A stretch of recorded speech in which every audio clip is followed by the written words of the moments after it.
आशा करता हूं आप सब बहुत अच्छे होंगे। मेरा नाम है सिद्धांत अग्निहोत्री। स्टडी ग्लोस पे आपका बहुत बहुत स्वागत है। रोटी बेटी का रिश्ता हम ऐसे नहीं बोलते।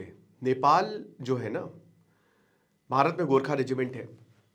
भारत और नेपाल, आप ये मान के चलिए कि इतना प्यार है, इतना प्यार है कि मतलब नेपाल हो गया, भूटान हो गया, बट नेपाल की मैं पर्टिकुलर बात करना चाहूंगा कि आप आराम से जा सकते हैं। ऐसा लगता ही नहीं कि आपको लग रहा है कि आप भारत का कोई स्टेट घूम रहे हैं या नेपाल का कोई स्टेट घूम रहे हैं।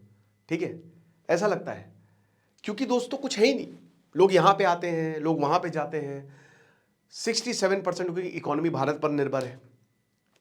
लेकिन 20 साल पहले कुछ ऐसा होता है और एक ऐसा इंसान आता है जिसकी वजह से भारत से रिश्ते बहुत खराब होने लगते हैं, और आज उस इंसान को गिरफ्तार कर लिया गया। हम बात कर रहे हैं केपी ओली की। बलेंशाह, यंगेस्ट पीएम, 35 साल के। इनकी कहानी मैंने बताई है कई बार। तो ये बन गए प्राइम मिनिस्टर। ठीक है, इलेक्शन हुए जो पिछले महीने, और मतलब इस महीने, और गजब आप ये मान के चलिए कि तबाही मचा दी। ठीक है, और इन्होंने ओथ ले ली। भारत और नेपाल का संविधान काफी सेम है। आर्टिकल 76 के तहत इन्होंने ओथ ली पीएम की, और जैसे ही इन्होंने ओथ ली, इन्होंने केपी शर्मा ओली और इनके मंत्री, होम मिनिस्टर और बहुत सारे ऑफिसर्स को गिरफ्तार करवा दिया। अब ये जेल में है।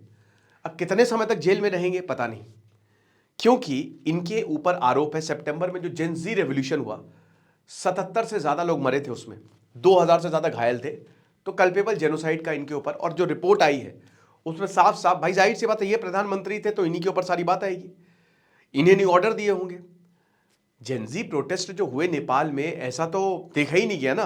बहुत लोगों को तो बड़ा सुकून भी मिला कि भाई नेताओं को दौड़ा दौड़ा के मारा गया। जो नेता करप्ट थे उनको दौड़ा दौड़ा के मारा। वायलेंस कभी भी जस्टिफाई नहीं होती है, बट लोगों का गुस्सा है। केपी ओली भी बच गए, वरना ये भी निपट जाते। तो हम बात करेंगे केपी ओली की, थोड़ा सा उनका इतिहास देखेंगे, और इस खबर की तो करेंगे ही करेंगे। बाकी फाइनेंशियल फ्रीडम का हमारा बहुत ही शानदार कोर्स है, आप इसको अवेल करें, बहुत ज्यादा फायदा होगा। मात्र 400 रुपए का कोर्स है, 1 अप्रैल से क्लास शुरू होगी। तो नेपाली स्टूडेंट्स मेरे बहुत सारे हैं, मेरी बहुत सारे जो नेपाल के लोग हैं उनसे बात होती रहती है। बहुत बढ़िया लोग हैं, मुझे बहुत बहुत बहुत अच्छे लगते हैं, और उनके अंदर ना एक बहुत जज्बा है, एक बहादुरी है उनके अंदर। भारत में जो गोरखा रेजिमेंट है ना, तबाही है ना, जो सैम मानेकशॉ की कोई मरने से नहीं डरता, या तो वो झूठ बोल रहा है या फिर वो गोरखा है। तो भारत का काफ़ी साथ दिया है। अग्निवीर को लेकर भी नेपाल में काफ़ी प्रोटेस्ट हुआ था, क्योंकि बहुत सारे नेपाल के लोग जो हैं वो भारत में जॉब करने आते हैं। और यू विल बी सरप्राइज्ड, बलेंशाह ने खुद भारत से इंजीनियरिंग की है ना, कर्नाटक से उन्होंने इंजीनियरिंग की है। जो प्रेजेंट, तो एक ऐसा रिश्ता है ना। अब ये रिश्ता काफ़ी लंबे समय से है, काफ़ी लंबे समय से। ट्रीटी ऑफ सुगौली, नेपाल, भाई उत्तराखंड के एरिया को नेपाल ने कब्जा लिया था, नेपाल के पास था वो। लेकिन फिर ट्रीटी ऑफ सुगौली होती है तो नेपाल का एरिया घटता है, वो कुमाऊं तक पहुंच गए थे। अब वो, अगर आप चाहेंगे तो मैं पूरा इतिहास कवर करूंगा, हालांकि मैंने कई बार बताया भी है। तो अब क्या हुआ कि 1816 में तो ये तो ट्रीटी ऑफ सुगौली हुई, बट राजशाही चल रही थी। तो राजशाही भारत के लिए थी। एक यहाँ पे पंचायती सिस्टम था। अब पंचायती सिस्टम ऐसा है ना कि जैसे भारत में था ना कि सब कुछ गांव में, और गांव में जो जमींदार थे, ऐसे ही नेपाल में चल रहा था। अब जैसे ही भारत आजाद हुआ 1947 में, राजशाही वहां पे बनी रही। लेकिन 5 साल बाद 1952 में केपी ओली का जन्म होता है, एक छोटे से गांव, छोटे से गांव। तो वहां पे इवा करके था, वहां पे इनका जन्म होता है। पिताजी किसान थे, और माताजी की बहुत कम उम्र में जो है उनका देहांत हो गया था। जब ये 4 साल के थे, माताजी को स्मॉल पॉक्स हो गया था। पिताजी ने दूसरी शादी की, लेकिन ये अपनी दादी जी से बहुत ज़्यादा क्लोज थे। ठीक है, तो दादी जो है ना बहुत पढ़ी लिखी थी, और केपी ओली को दादी ने पाला है।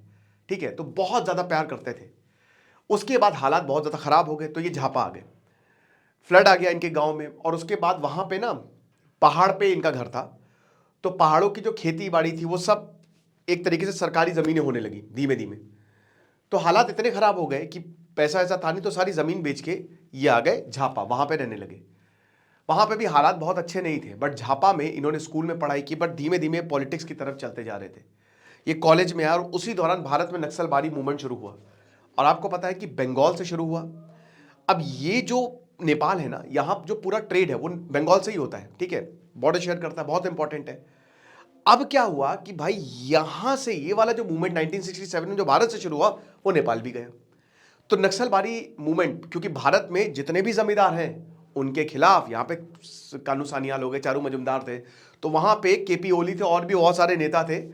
और कम्युनिज्म वहां पे बहुत तेजी से, कि भाई जितने भी ये जमींदार है ना, ये प्रॉब्लम है। पंचायती सिस्टम के खिलाफ जो है इनकी सत्ता खड़ी हुई, बोला कि इनको उखाड़ फेंकेंगे। ये जो गांव में इन्होंने तबाही मचा रखी है, गरीबों को परेशान कर उनकी जमीन हड़प रहे, और वहां से केपी ओली का सफर शुरू होता है। सरकार ने ब्रूटल क्रैकडाउन किया, ब्रूटल पकड़ के जितने भी एक्टिविस्ट थे उनको जेल में डाला। इसी दौरान 1973 में केपी ओली को भी गिरफ्तार कर लिया गया। 21 साल के थे महज, केपी ओली को गिरफ्तार करके जेल में डाला। 14 साल तक केपी ओली जेल में रहे। 1973 से लेकर 1987 तक KP Oli was in jail. यहां तक 1973 से लेकर 79 तक केपी ओली को अपने परिवार वालों से भी मिलने नहीं दी गया, इतनी हालत खराब थी, बहुत यातनाएं दी गई। बट 1980s में राजशाही के खिलाफ होने लगे प्रदर्शन, क्योंकि लोगों की हालत बहुत खराब हो रही थी। तो उसके बाद 1987 में जितने भी लीडर बनते, बहुत सारे लीडर्स बनते, उनको छोड़ा गया। केपी ओली को भी छोड़ा गया 1987 में, तब 35 साल के हो गए थे, जिसमें अभी बलेन शाह है ना, ये 35 नंबर लगता है, नेपाल को बहुत सूट करता है। जैसे ही केपी ओली वापस आए, उन्होंने तबाही मचा डाली। 1991 में इलेक्शन हुए, झापा कंस्टिट्यूएंसी से जीते, and he never looked back. लेकिन उसके बाद एक और प्रॉब्लम थी, नेपाल में सिविल वॉर। 2001 में नरसंहार हुआ। नेपाल का पूरा इतिहास मैंने कवर किया, थोड़ा सा भी समय मैं केपी ओली पे कवर कर रहा हूं। केपी ओली को मंत्री पद भी दिया गया, प्रधानमंत्री नहीं बने, बार बार संविधान बना 1991 से लेकर 2000, ये जो अभी तक पिछले 30 साल नेपाल के ना बहुत ही खूनी इतिहास रहे हैं। मतलब लगातार कॉन्फ्लिक्ट होती रही, बार बार संविधान बदला गया, बहुत मुश्किल रही है। अल्टीमेटली 2007 में राजशाही खत्म हुई। नेपाल की कांग्रेस बहुत पहले से थी, कम्युनिस्ट पार्टी थी, साथ में आए, पर नेपाल की जो पार्लियामेंट में कभी बहुमत किसी पार्टी को नहीं मिली।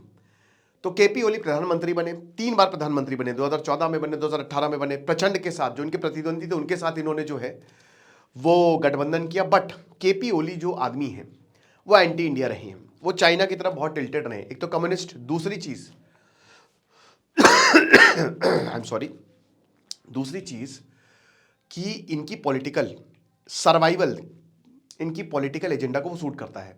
बहुत पैसा आया चाइना से, इन्होंने नेपाल को चाइना में बेच दिया। ये बहुत बड़ा ये कारण था कि नेपाल में रेवोल्यूशन आया। चाइना फैक्टर बहुत बड़ा था, अभी मैं बताऊंगा कैसे। तो नेपाल की पॉलिटिक्स एकदम बदल गई। 2015 में इन्होंने इकोनॉमिक ब्लॉकेड लगा दिया भारत की वजह से, भारत के लिए। और 2015 में भारत मधेशी जो बहुत सारे भारतीय जो है वो नेपाल में रहते हैं, मधेशी कम्युनिटी, उनके राइट छीन लिए, संविधान में चेंज किया, इकोनॉमिक ब्लॉकेड लग गया। उसकी वजह से भारत से कुछ जा ही नहीं पा रहा है। अब देखिए क्या हुआ, भारत कह रहा है कि भाई ब्लॉकेट खोलो, नेपाल में लोग हैं, परेशान होंगे। इस आदमी ने इस पूरे के पूरे ये जो इशू था ना, अपनी राजनीति चमकाई। इसने बोला भारत नहीं भेज रहा है सामान, बल्कि ट्रकों की लंबी लाइनें थी। ये बहुत बड़ा, ये जो 2015 का इकोनॉमिक ब्लॉकेट था, ये काला धब्बा है नेपाल के इतिहास में। अब देखिए भाई, प्रॉब्लम बहुत ज्यादा, क्योंकि ज्यादातर चीजें भारत से ही सप्लाई होती है। नेपाल की करेंसी भारत से पेग्ड है, इसीलिए नेपाल बचा है। नेपाल की इकोनॉमी कभी फेल नहीं होगी। नेपाल की इकोनॉमी भारत से पेग्ड है, नेपाल की अर्थव्यवस्था भारत से पेग्ड है। 67%, आप मतलब 2/3 आप ये मान के चलिए, ठीक है। हर दूसरी चीज या जो पूरी इकोनॉमी का में कॉन्ट्रीब्यूशन है भारत का। तो अब क्या हुआ कि ये सारी ट्रकें जो है वो जा नहीं पाई, बट ब्लॉकेट हटा किसी तरीके से। बट तब तक ये पता चल गया था कि ये आदमी जो है वो भारत के लिए है नहीं। खैर पहले भी पता था ये। चाइना गया, ये चाइना में ये BRI, belt and road initiative, उसका करार करके आ गया। BRI सोचे चाइना घुस गया नेपाल में। भारत तो कितना, आप मुश्किल से कितना दूर है, आप बंगाल जाइए या बिल्कुल बॉर्डर एकदम शेयर करता है, सारी रोड बनी हुई है, रेलवे लाइन बनी हुई है, कोई प्रॉब्लम नहीं है। बट चाइना में ऐसा कुछ नहीं है। चाइना में 1000 किलोमीटर बंदरगाह दूर है, 1000, जहां पे मुश्किल से 50-60 किलोमीटर में नेपाल पे बंगाल का बंदरगाह मिल जाएगा। 1000 किलोमीटर तो चाइना से कैसे सामान लाओगे। बट इन्होंने तो करार कर लिया, खूब पैसा मिला इनको, चाइना आ गया, चाइना बैठ गया, चाइना ने इन्वेस्टमेंट करना शुरू कर दिया, पोखरा एयरपोर्ट बना दिया। बट भारत की जमीन थी, भारत ने आपत्ति जताई कि भैया क्या बदतमीजी है ये, हमारे ये जमीन है, हम नहीं देंगे, जाओ। तो वो एयरपोर्ट ऐसे ही रहा। जो भी इन्वेस्टमेंट चाइना ने यहां पे किया वो ऐसे ही, जैसे BRI एक फील्ड प्रोजेक्ट था, है, रहेगा। और वही नेपाल में भी हुआ। ये घुस तो गए केपी ओली, बट वो प्रोजेक्ट ऐसा ही रहा, और उन्होंने मतलब अच्छी खासी जमीन जो है वो चाइना को दे दी। अब क्या होता है कि एक और विवाद 2020 में जब ये दूसरी बार प्रधानमंत्री थे, इन्होंने क्या किया कि काला पानी, लिम्पीधुरा, ये जो 3 जगह है ना, 2 जगह है, इसको नेपाल का बता दिया। ये जो काला पानी हो गया, काली नदी होगी, और लिम्पीधुरा हो गया, ये वाली एरिया जो है वो नेपाल के पास है, ग्रेटर नेपाल। और ये इन्होंने नोट पे भी छाप दिया। तो भारत ने बोला, अरे भैया ये तो हमारे एरियाज हैं, इनको तुम अपना क्यों बता रहे हो। मतलब नेपाल कहता है डिस्प्यूटेड है, हमारी जमीन पे तुम बैठे हुए हो। भारत ने एक्चुअली यहाँ पे सड़क बना दी थी और भारत ने बोला क्योंकि कैलाश मानसरोवर जाने के 2-3 रास्ते हैं तो यहाँ पे आसान हो जाएगा क्योंकि आप कैलाश मानसरोवर जा सकते हो। 80 किलोमीटर की सड़क थी।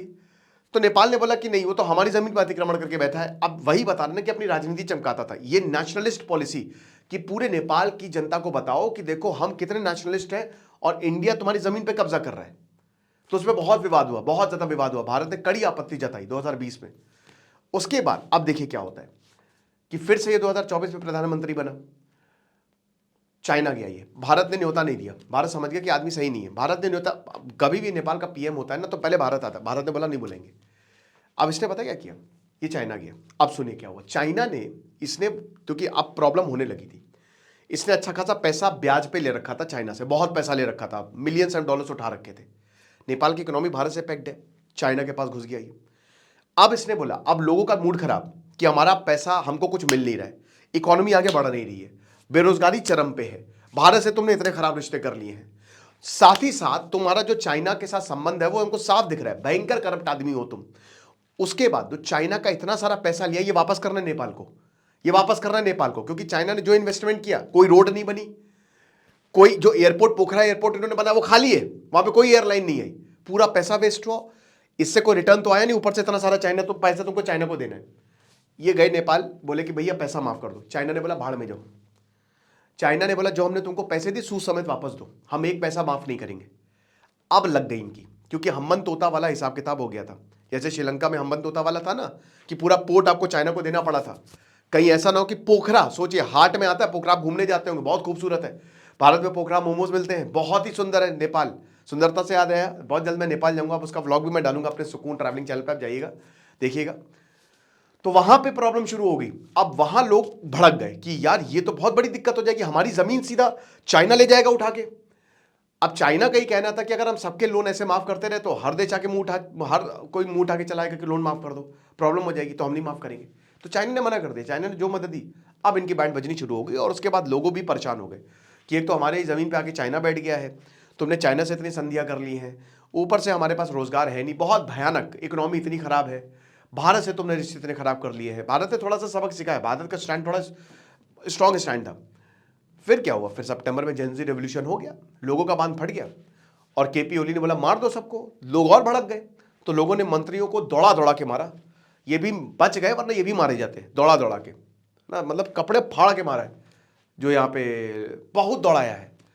बलेंशा, ये आदमी काठमांडू का मेयर बना 2022 में, रैपर, इंजीनियर, इसको लोगों ने भर भर के प्यार दिया, भर भर के कि यही है। हालांकि इसके साथ भी अच्छा एक और विवाद हुआ था। देखिए, असल हिंदू राष्ट्र नेपाल कहता हम हैं। अब ये सुनने में बहुत अच्छा लगेगा, वो कहते सनातन यहां से शुरू हुआ और वो अयोध्या, बोला कि अयोध्या तो केपी ओली बोलते कि अयोध्या तो नेपाल में है ना, सीता माँ कहाँ की है, तो भाई अयोध्या तो एक्चुअली नेपाल में है, भगवान राम या, तो इस पर काफी विवाद हुआ। नेपाल के अंदर भी काफी विवाद हुआ, यहां पे विवाद हुआ, ठीक है ना। तो ये चीज है। तो अब क्या हुआ कि भाई जैसे ही बलेन शाह है, तो बलेन, देखिए ये वैसे तो बहुत विवाद था ही कि केपी ओली को जेल में डालो। केपी ओली भाग सकते थे, चाइना नहीं भागे, बट बलेन शाह जैसे ही आए, प्रधानमंत्री की ओथ ली, केपी ओली को करवा दिया गिरफ्तार।